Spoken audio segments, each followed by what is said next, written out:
Hello बच्चों, मैं स्मिता बिजलवान स्वागत करती हूँ आपका आईसीटी वर्चुअल क्लासरूम में। आशा करती हूँ आप सभी स्वस्थ होंगे और अच्छे से अपनी पढ़ाई कर रहे होंगे। बच्चों, आज हम पढ़ने जा रहे हैं क्लास 10th की साइंस। और क्लास 10th साइंस का हमारा चैप्टर चल रहा था एसिड, बेस एंड सॉल्ट, जिसे हमने अपने लास्ट लेक्चर में स्टार्ट कर लिया था। तो कुछ बेसिक टॉपिक हमने इसके पढ़ लिए थे। ठीक है, अब क्या क्या हमने पढ़ लिया था इस चैप्टर के बारे में, उसको थोड़ा सा रिवाइज करके आगे चैप्टर को कंटिन्यू कर लेंगे। चलिए, तो देखो बच्चों, सबसे पहले एसिड्स के बारे में हमने क्या पढ़ा था। देखो, एसिड यानी कि अम्ल। अम्ल के बारे में क्या पढ़ा था। जो अम्ल होते हैं क्या होते हैं, है ना, क्या काम करते हैं। तो अगर हम स्वाद की बात करें तो अम्ल का स्वाद होता है खट्टा। ठीक है। अगर हम बेस यानी कि क्षार के स्वाद की बात करें, इसका स्वाद होता है कड़वा। और सॉल्ट का टेस्ट की अगर हम बात करें तो सॉल्ट का टेस्ट हमें पता है ना। नॉर्मली अगर नॉर्मल हम अपने कॉमन सॉल्ट की अगर बात कर रहे हैं, वैसे सॉल्ट जो है बहुत सारे अलग अलग प्रकार के होते हैं, वो हम यहाँ चैप्टर में आगे डिस्कस करेंगे। ठीक, चलो फिर एसिड और बेस के बारे में हमने क्या पढ़ा था कि एसिड जो है दो तरह की, एक तो ऑर्गेनिक एसिड्स होती हैं, एक होती है मिनरल एसिड। अब ये ऑर्गेनिक एसिड क्या है, जो हमारे जो नेचुरल फूड प्रोडक्ट्स हैं इनमें पाई जाती है, वो ऑर्गेनिक एसिड हो गई। जैसे हम कहें विनेगर, विनेगर में पाई जाती है एसिटिक एसिड। इसके अलावा बात करें नींबू, नींबू में पाई जाती है सिट्रिक एसिड। दही, दही में पाई जाती है लैक्टिक एसिड। इसके अलावा एप्पल में पाए जाते हैं मैलिक एसिड। स्पिनच में ऑक्सैलिक एसिड। जो भी हमारे टैमरिंड है, इमली है, उसमें पाई जाती है टार्टरिक एसिड। आंवला है, उसमें पाई जाती है स्कॉर्बिक एसिड। ठीक है, तो ये सारे क्या है, हमारे कुछ ऑर्गेनिक एसिड्स हैं। और अगर हम मिनरल एसिड्स की बात करें तो जैसे सल्फ्यूरिक एसिड है, नाइट्रिक एसिड है, फॉस्फोरिक एसिड है। ठीक है, तो ये हाइड्रोक्लोरिक एसिड है, तो ये सभी मिनरल एसिड्स होती हैं। ठीक है, तो जो ऑर्गेनिक एसिड्स होती हैं वो थोड़ा वीक होती हैं, थोड़ा बहुत वीक होती है। ठीक है, और जो मिनरल एसिड होती है वो स्ट्रांग होती है। ठीक है, ऑर्गेनिक के कंपैरिजन में। क्लियर है। फिर हमने एसिड्स के बारे में बात की थी कि अगर हम एसिड का टेस्ट करना है तो हम अलग अलग इंडिकेटर्स का या अलग अलग जो अलग अलग इंडिकेटर्स का यूज करते हैं। वैसे ही अगर हम बेस की बात करें तो बेस का स्वाद कड़वा होता है, लेकिन इसका मतलब ये नहीं कि हर जो कड़वी चीज है वो बेस हो। जैसे करेला है, तो करेला भी कड़वा होता है, तो करेला भी क्या बेस है, बिल्कुल भी नहीं। तो हर कड़वी चीज बेस नहीं होती, लेकिन बेस कड़वे होते हैं, इतना ध्यान रखना है। ठीक है, ये रिलेशन आपको पता होना चाहिए। तो बेस कहाँ कहाँ पाए जाते हैं, जैसे साबुन है, वॉशिंग पाउडर है, जिससे हम घर में कपड़े धुलते हैं, या शैम्पू है, या हमारा कोई फेस वॉश है। इसके अलावा जो हम कह सकते हैं कि जो विंडो क्लीनर्स हैं, ड्रेन क्लीनर्स हैं, इन सभी में ही बेस पाया जाता है। टूथपेस्ट है, तो इन सभी में बेस पाया जाता है। ठीक है, तो ये हम अपने डेली लाइफ में यूज करते हैं एसिड और बेस का, बिल्कुल करते हैं। सॉल्ट, अगर हम कॉमन सॉल्ट की बात करें, सोडियम क्लोराइड, तो इसका यूज भी करते हैं हम अपनी डेली लाइफ में, बिल्कुल करते हैं। ठीक है, चलो इतना क्लियर हो गया। फिर हमने बात की थी बच्चों की जो एसिड और बेस है, कैसे हमें पता चलेगा कि कोई सॉल्यूशन एसिडिक नेचर का है या बेसिक नेचर का है। मान लो आपको यहाँ पर दो बीकर दे दिया जाए, बीकर वन और बीकर 2। दोनों बीकर में क्या है, सॉल्यूशन है, कुछ कोई तो सॉल्यूशन है। अब ये पता है कि इन दोनों में से एक एसिडिक सॉल्यूशन है और इन दोनों में से एक बेसिक सॉल्यूशन है। ठीक है, तो आपको पता कैसे चलेगा कौन सा एसिडिक सॉल्यूशन है या कौन सा बेसिक सॉल्यूशन है, या कैसे आप जो है पता लगाएंगे एसिडिक और बेसिक सॉल्यूशन के बारे में। तो देखो बच्चों, आप टेस्ट तो करोगे नहीं, है ना। ऐसा थोड़ी है टेस्ट कर लोगे कि जो खट्टा है वो एसिड है और जो कड़वा है वो बेस है। ऐसे आप टेस्ट नहीं कर सकते, क्योंकि ये सॉल्यूशन जो है इसमें अलग अलग केमिकल्स हो सकते हैं। वो केमिकल्स अगर हम टेस्ट करते तो हमारे लिए बहुत ज्यादा हानिकारक हो सकते हैं, हमारी हेल्थ के लिए बहुत ज्यादा नुकसानदायक वो हो सकते हैं। तो ऐसे हम टेस्ट तो नहीं कर सकते इनका नेचर बताने के लिए। तो कैसे हम इन दोनों सॉल्यूशन का नेचर बताएंगे, कैसे बताएंगे, इंडिकेटर्स जिसे हम कहते हैं संकेतक, या हम सूचक भी कह सकते हैं, सूचक, संकेतक, सूचक या इंडिकेटर्स की मदद से हम क्या करते हैं, इंडिकेटर को इंडिकेटर की मदद से सॉल्यूशन के नेचर को जानते हैं। कैसे, कैसे हमें इंडिकेटर बताएगा, अपने रंग में परिवर्तन करके। जैसे इंडिकेटर के बारे में बात करें तो जैसे लिटमस है, लिटमस भी हमारा एक इंडिकेटर है। ठीक है, तो अगर हम इस सॉल्यूशन में एक रेड लिटमस डालते हैं, क्या डाला हमने, रेड लिटमस, और ये रेड लिटमस कैसा हो गया, ब्लू हो गया।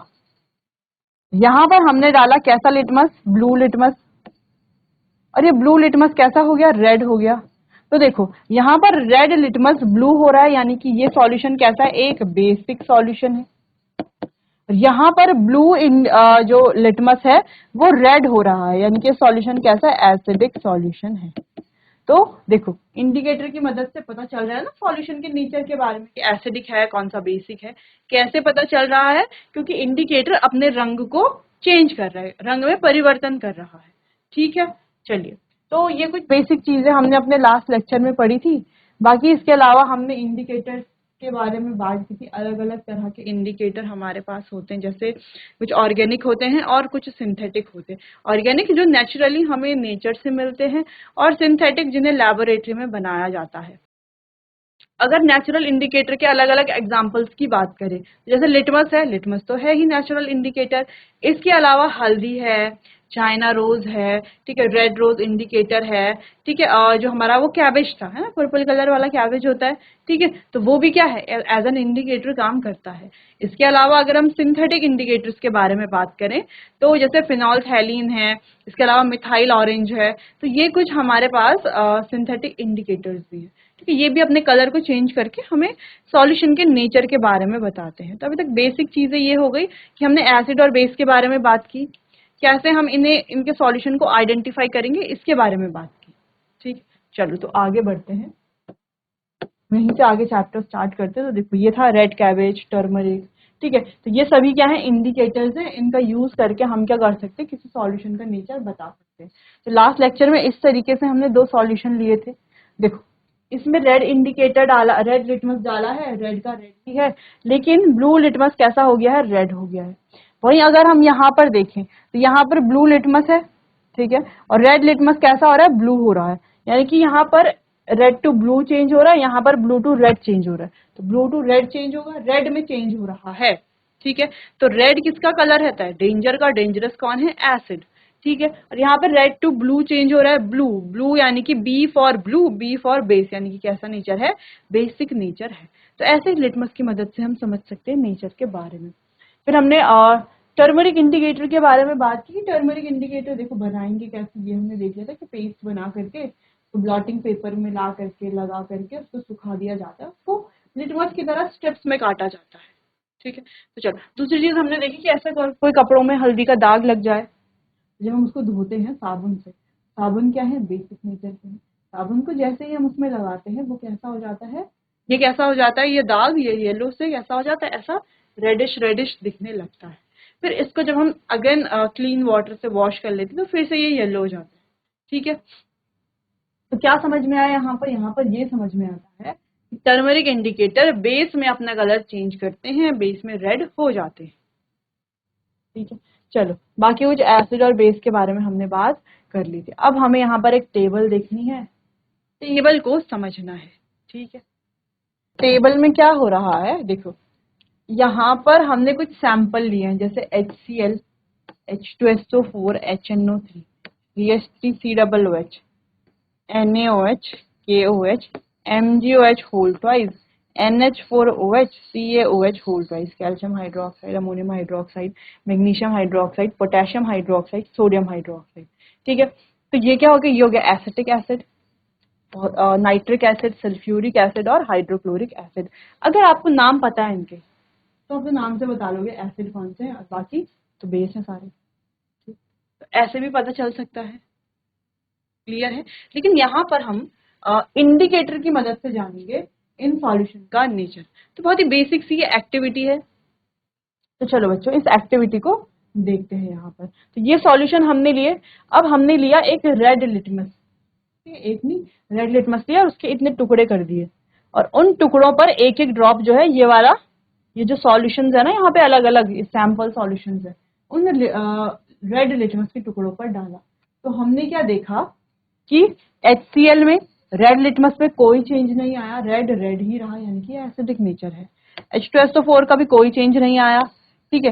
HNO3 का भी कोई चेंज नहीं आया, CH3COOH का कोई चेंज नहीं आया। बाकी अभी जो नीचे सारे हैं, sodium hydroxide, potassium hydroxide, magnesium, ammonium, calcium hydroxide, इन सभी का कलर कैसा हो गया, रेड से ब्लू हो गया है।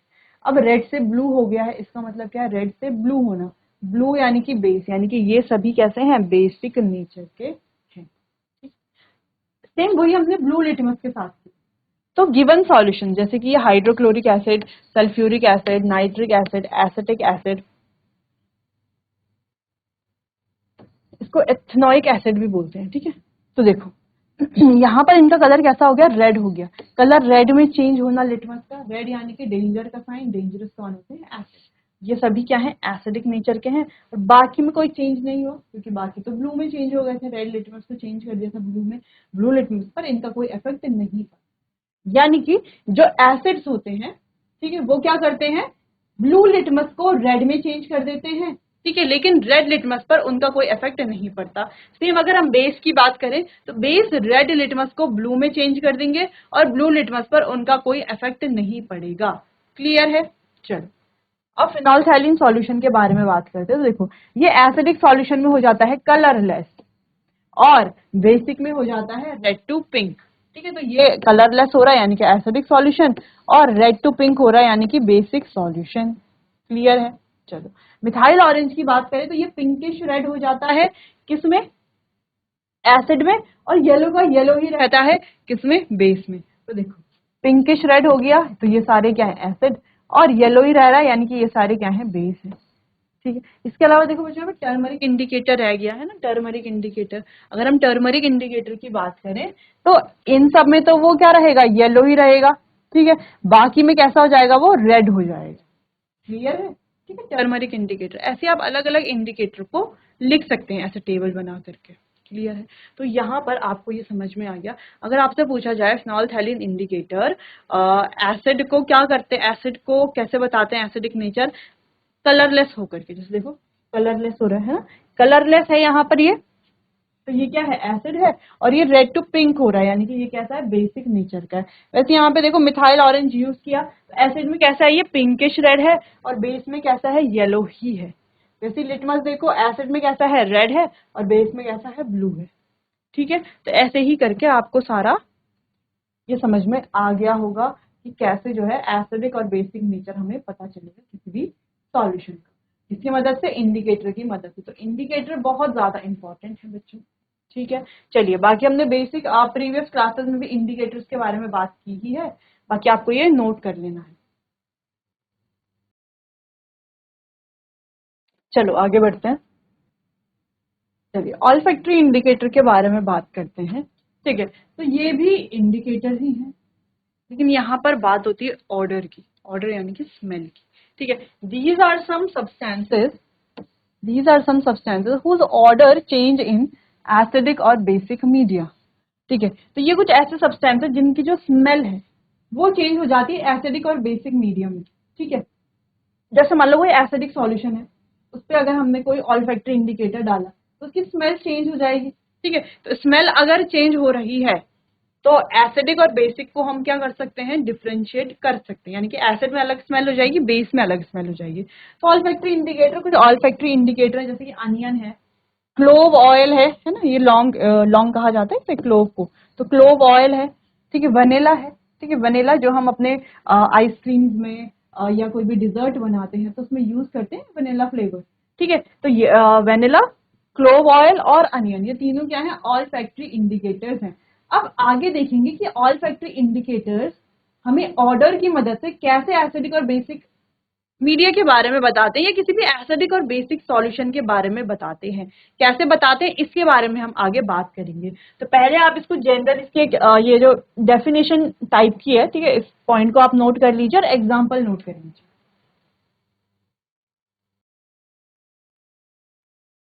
चलो तो बात करते हैं ऑल फैक्ट्री इंडिकेटर। अब यहाँ पे हमें कुछ एक्टिविटी देखनी है, लेकिन फिलहाल इसको थोड़ा समझ लेते हैं। जैसे अगर हम अनियन की बात करते हैं, जैसे हमने अनियन को काटा तो हम जानते हैं अनियन की कैसे आती है, बहुत ज्यादा स्मेल आती है ना, अनियन की स्मेल आती है। या हम क्लोव ऑयल की बात करें या वनीला की बात करें तो इनकी स्मेल स्ट्रॉन्ग स्मेल होती है। ठीक, तो अगर हम इसे किसी बेस पर डालते हैं या किसी एसिड पर डालते हैं, तो देखो बच्चों, अगर हम इसे किसी एसिड में डालते हैं तो इसकी स्मेल जो है वैसी की वैसी ही रहेगी, स्मेल में कोई चेंज नहीं आएगा। तो एसिडिक सॉल्यूशन में स्मेल में चेंज नहीं आएगा। और अगर हम इसे किसी बेस में डालते हैं तो बेस में जो इसकी स्मेल है वो क्या हो जाएगी, चली जाएगी। बेस में इसकी स्मेल चली जाती है। जैसे आप मान लो किसी कपड़े पर, या मान लो कोई भी सूती कपड़ा है, ठीक है, उस पर अनियन की स्मेल आपको लग रही है कि अनियन की स्मेल आ रही है, तो आप क्या करते हो, उसको साबुन से धोते हो ना, स्मेल चली जाती है। साबुन से धोने का मतलब है साबुन में क्या है, बेस होता है ना, तो बेस से स्मेल क्या हो जाती है, गायब हो जाती है। वहीं एसिड की अगर हम बात करें तो एसिड से वो स्मेल गायब नहीं होगी, ठीक है, बेस से स्मेल गायब हो जाती है। चलो, अनियन और वनीला की फिलहाल हमने बात की, चलो आगे देखते हैं, एक्टिविटी टेस्ट करके देखते हैं। ठीक है, तो हमें क्या करना है, take some finely chopped onion in a plastic bag along with some clean cloth strip. तो हमें क्या करना है कि फाइनली चॉप्ड अनियन लेने, बारीक काट लेना है, उन्हें प्लास्टिक बैग में डाल देना है और उसके साथ कपड़े की कुछ छोटी छोटी स्ट्रिप्स काट करके भी डाल देनी है। ठीक, सिंपल है, ये तो आप घर पे भी कर सकते हैं। Tie up the bag tightly and leave overnight in the fridge. अब इस बैग को अच्छे से हमको टाई कर लेना है और इसको फ्रिज में रख लेंगे पूरी रात भर। Take 2 of these cloth strips and check their order. अब नेक्स्ट डे हमें क्या करना है, फ्रिज खोल करके उस बैग को निकालना है, अनटाई करना है और उसमें जो हमने वो स्ट्रिप्स डाली थी, क्लोथ के स्ट्रिप्स, उनको निकाल लेना है, उनके ऑर्डर को स्मेल कर लेना है ना, उनको ऑर्डर ले लेना है कि ऑर्डर कैसा है उनका। तो आप देखोगे बहुत अनियन जैसी स्मेल आएगी। अब क्या करना है, few drop of dilute HCl solution on one strip and few drop of dilute NaOH solution on the other strip. अब आपको क्या करना है, दोनों स्ट्रिप्स को रख देना है, दोनों में सेम स्मेल आ रही होगी अनियन की। अब आपको क्या करना है, एक स्ट्रिप में आपको डाइल्यूट HCl डाल देना है, यानी कि डाइल्यूट हाइड्रोक्लोरिक एसिड, और एक में आपको डालना है डाइल्यूट NaOH यानी कि डाइल्यूट सोडियम हाइड्रोक्साइड का सॉल्यूशन डाल देना है। ठीक है, rinse both cloth strip with water and check their order. अब दोनों क्लोथ स्ट्रिप्स को पानी से धो देना है और उनका ऑर्डर आपको चेक करना है, यानी कि स्मेल आपको चेक करनी है। The order of onion cloth vanishes in NaOH। तो आप देखोगे जिसमें हमने NaOH डाला, NaOH क्या है, हमारा एक बेस है, HCl क्या एसिड है, तो जिसमें हमने बेस डाला उसकी जो स्मेल है वो वैनिश हो जाएगी, एकदम गायब हो जाएगी। The order remains unchanged in HCl। और आप देखोगे कि HCl में ऑर्डर जो है वो कैसा है, अनचेंज्ड है, यानी कि ऑर्डर वैसा का वैसा ही है, इसमें कुछ भी चेंजेस नहीं आए। तो सिंपल सी बात है, एक लाइन में इसको कैसे लिखेंगे, एक लाइन में इसको हम ऐसे लिख सकते हैं कि जो अनियन इंडिकेटर है वो एक ऑल्फैक्टरी इंडिकेटर है। ठीक है, तो उसमें होता क्या है, एसिड डालने पर इसकी स्मेल में कोई चेंज नहीं आता है, एसिड डालने पर स्मेल एज इट इज रहती है जैसे पहले थी, लेकिन बेस डालने पर इसकी जो स्मेल है वो क्या हो जाती है, वैनिश हो जाती है। इतना आपको ध्यान रखना है, 2 पॉइंट आपको नोट करने हैं। ठीक है, तो इसे आप एक्टिविटी को देख लीजिए, 2 पॉइंट आप लिख लीजिए।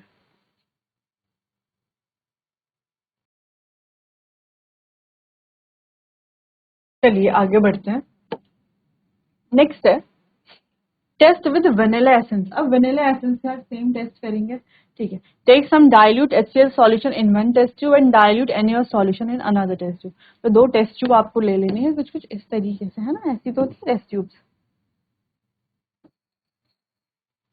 ठीक है, ऐसे आपको 2 टेस्ट ट्यूब ले लेनी है, एक में आपको डाल देना है डाइल्यूट HCl, डाइल्यूट HCl, और एक में आपको डाल देना है डाइल्यूट सोडियम हाइड्रोक्साइड। ठीक है, एक में डाइल्यूट HCl यानी कि हाइड्रोक्लोरिक एसिड डाला है, एक में sodium hydroxide. Add few drops of dilute vanilla essence to both test tube and shake well. अब दोनों टेस्ट ट्यूब में आपको क्या डाल देना है, कुछ ड्रॉप किसके डाल देने हैं, वनीला एसेंस के डाल देने हैं। ये क्या है, कुछ ड्रॉप्स हैं किसके, डाइल्यूट वनीला एसेंस के। फिर इसे क्या कर लेना है, दोनों टेस्ट ट्यूब को शेक कर लेना है अच्छे से। The order of vanilla essence vanishes in NaOH। तो आप क्या देखोगे, वो जो वनीला एसेंस की वो जो स्मेल होती है, वो जो ऑर्डर होता है, वो डाइल्यूट HCl में क्या है, वैसा का वैसा ही है। यहाँ पर आपको स्मेल अच्छे से स्मेल आ जाएगी उसकी। ठीक है, लेकिन यहाँ पे आपको देखोगे यहाँ पे कोई स्मेल नहीं आएगी आपको NaOH में। NaOH में उसकी जो स्मेल है वो पूरी वैनिश यानी कि गायब हो जाएगी। The order remain unchanged in HCl, यानी कि HCl में तो स्मेल आएगी लेकिन डाइल्यूट NaOH में स्मेल नहीं आएगी। ठीक है, तो ये काम होता है ऑल्फैक्टरी इंडिकेटर। क्लियर है? तो चलिए इसे आप नोट कर लीजिए। यहाँ पर भी सेम पॉइंट आप लिखोगे कि एसिड में जो वेनिला एसेंस है उसकी स्मेल वैनिश नहीं होती, उसकी स्मेल कैसे रहती है? अनचेंज्ड रहती है, जबकि बेस में उसकी स्मेल कैसे जाती है? वैनिश हो जाती है। क्लियर है? नोट कर लीजिए इतना।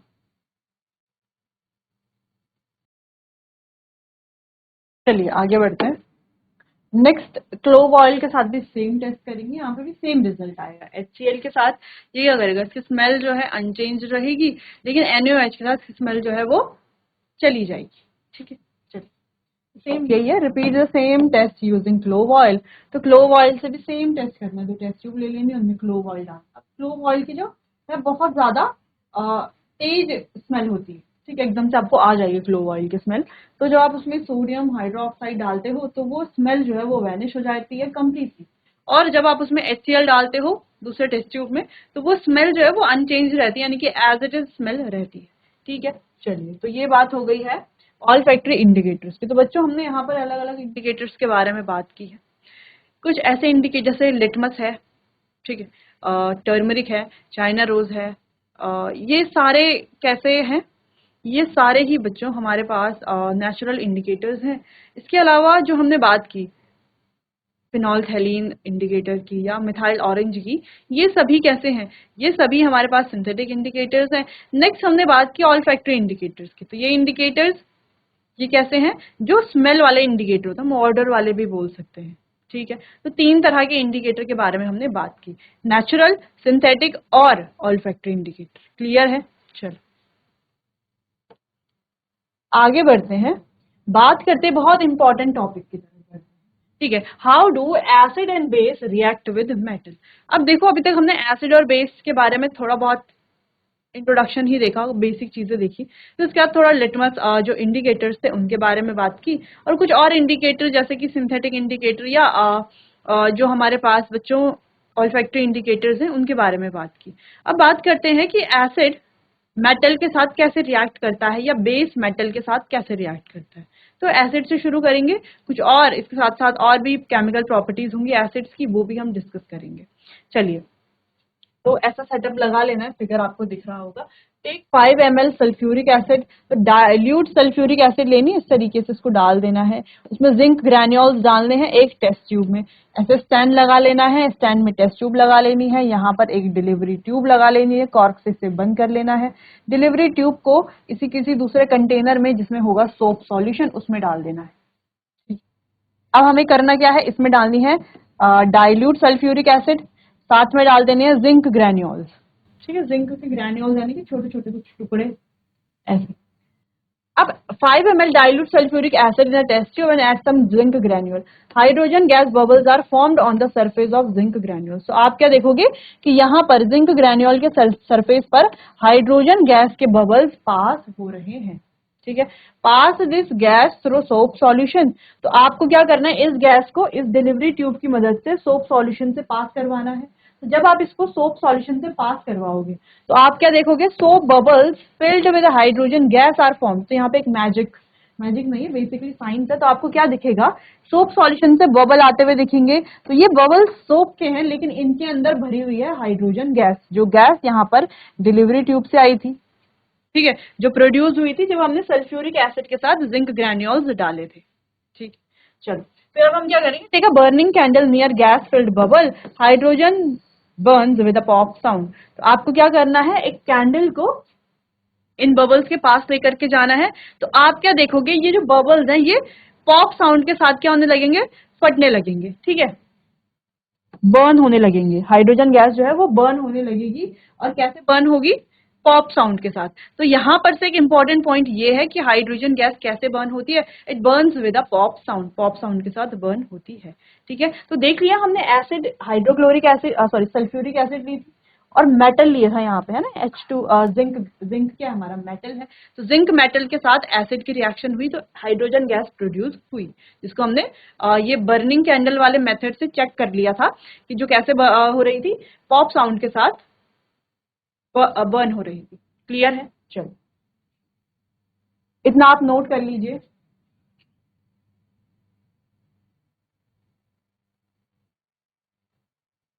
तो चलिए बच्चों, आज के लिए बस इतना ही। बाकी इसे कंटिन्यू करेंगे हम अपने आने वाले अगले सेशन में। तब तक के लिए आपका बहुत बहुत धन्यवाद।